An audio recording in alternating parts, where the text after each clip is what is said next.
కొన్ని మాటలు నేను చదవడానికి ఇష్టపడుతున్నాను. ఈ వాక్యం ద్వారా ఈ 40 దినాల ఈ యొక్క శ్రేష్టమైన ధ్యానాల ద్వారా లెంట్ ఆచరించమని నేను చెప్పటం లేదు. లెంట్ ఆ తర్వాత టెంట్ తీసేయమని నేనెప్పుడు చెప్పను. అసలు లెంట్ ఆచరించడం అన్నది బైబిల్ గ్రంథంలో ఎక్కడా లేదు. ఒక్క వచనం కూడా లెంట్‌ను ఆచరించండి అన్నది ఎక్కడా లేదు అన్న విషయాన్ని మనం జ్ఞాపకం చేసుకోవాలి. ఈ దినాన వర్తమానంలోకి వెళ్ళడానికి ముందుగా లెంట్‌ను గురించి కొన్ని మాటలు చెప్తాను. జాగ్రత్తగా వినాలి. ఇది విన్న తర్వాత నిర్ణయం మీదే. నేను సిలువను మోసే క్రైస్తవుడుగా ఉండాలా? లేదా ఆచరించే క్రైస్తవుడుగా ఉండాలా? అన్నది నిర్ణయం మాత్రం మీదే. ఒక మాట మనం తెలుసుకోవాలి. క్రైస్తవత్వం అనేది ఇట్స్ ఎ ప్రాక్టికల్ లైఫ్. అది ప్రాక్టికాలిటీ. యేసుక్రీస్తు ప్రభువారు రోల్ మోడల్ మనకాయన, మాదిరి. పేతురు భక్తుడు చెప్పాడు, మన కొరకు ఆయన బాధపడి తన అడుగులు మన ముందు ఉంచాడు. ఆ అడుగుల్లో మనం నడవాలనే కదా. దీన్ని బట్టి ఏమర్థమవుతుంది? అడుగుల్లో నడవాలి అంటే క్రీస్తుని పోలిన జీవితం అదే కదా. ఆయన మీ కొరకు బాధపడ్డాడు. మిమ్మల్ని బాధపడమని కాదు. ఈరోజు ఈ ఆచరణ ఏమవుతుందంటే ఈ 40 దినాలు విపరీతమైన జీవితాలు. ఈ 40 దినాల వరకే. నేటి దినాన క్రైస్తవుల పరిస్థితి ఎలా ఉంది అంటే ఈ 40 దినాలు వారే సిలువ మోస్తున్నట్టు, వారే ప్రభు సిలువను వారు కొంత భాగాన్ని భరిస్తున్నట్టు. ఎంత విచిత్రం అంటే ఈ 40 దినాలు ఒక దీక్ష పొందుతారు వాళ్ళు. ఆ దీక్ష ఏంటంటే వారు సంతోషంగా ఉండరు,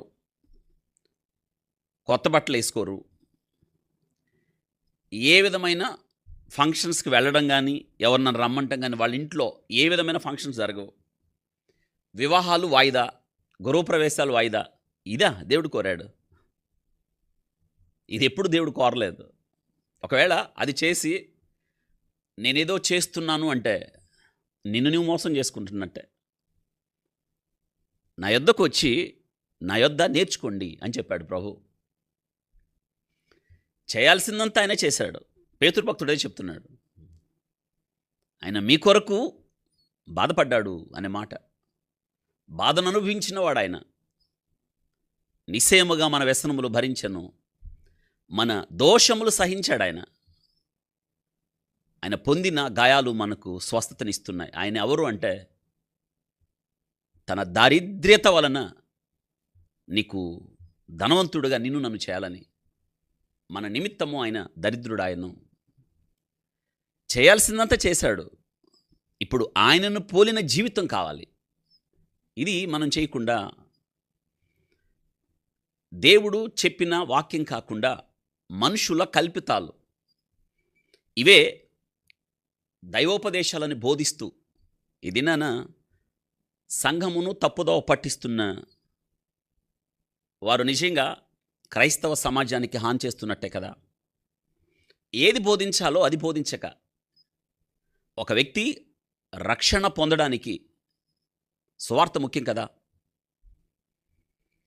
అది చెప్పకుండా ఇంకా పద్ధతులు, సాంప్రదాయాలు, ఇవే దేవుని ఉపదేశాలని బోధిస్తున్నప్పుడు ప్రజలు ఎక్కడ రక్షణ పొందుతారండి? ఈ దినాన నేను కొన్ని శ్రేష్టమైన విషయాలు మీతో పంచడానికి ఇష్టపడుతున్నాను. జాగ్రత్తగా మనల్ని మనం పరీక్షించుకోవాలి. యాకోబు భక్తుడు చెప్పినట్లుగా దేవుని యొక్క వాక్యం అద్దం ముందుకెళ్ళిన ప్రతిసారి కూడా మనం పరీక్ష చేసుకోవాలి కదా. బయటికి వెళ్ళడానికి ముందు అద్దం ముందుకు వెళ్తాం. ప్రతిరోజు మనం అద్దం ముందుకెళ్ళి నిలబడతాం. ఎందుకంటే అద్దమే లేకపోతే మన బాహ్య రూపం ఎలా ఉందో మనకు తెలియదు కదా. అద్దము ముందు నిలబడని మనిషి ఎవరైనా ఉంటారంటారా? అలాంటప్పుడు దేవుని వాక్యం అంతరంగాన్ని ప్రతిబింబించే అద్దమైనప్పుడు అద్దం ముందు నిలబడితే తెలుస్తుంది కదా. దీనిన మనం ఈ వాక్యం ద్వారా కొన్ని శ్రేష్టమైన విషయాలు నేను మీతో పంచుకోవడానికి ఇష్టపడుతున్నాను. ఆచరణబద్ధ క్రైస్తవుడువా, సాంప్రదాయాలు పాటిస్తున్న క్రైస్తవుడువా, లేదా క్రీస్తును పోలి నడుస్తున్న క్రైస్తవుడు అన్నది చాలా ప్రాముఖ్యమైన ప్రశ్న. పౌలు గారు గలతీ సంఘానికి శ్రేష్టమైన ఉత్తరం రాస్తున్నాడు. గల్తీలతో ప్రభు పౌలు గారి ద్వారా ఏ సువార్త అయితే ప్రకటించాడో, సిలువ వేయబడినట్లుగా గలతీలు ముందు సిలువను ప్రదర్శించాడు పౌలు గారు. ఇక వారు తప్పిపోవడానికి అవకాశమే లేదు. సత్య సువార్త, ఒక వ్యక్తి రక్షణలోకి రావడానికి సత్య సువార్త ఎలా ప్రకటించబడాలో వారి ముందు క్రీస్తును ప్రదర్శించాడు పౌలు గారు.